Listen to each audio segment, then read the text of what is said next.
Hi guys, so okay, there's the enchantment Sri Lanka. We're now in the river, the side river. And some Jewish guard. Hello.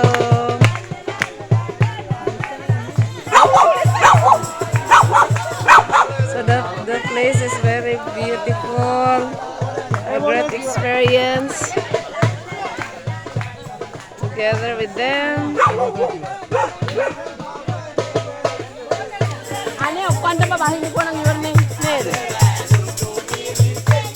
Hello.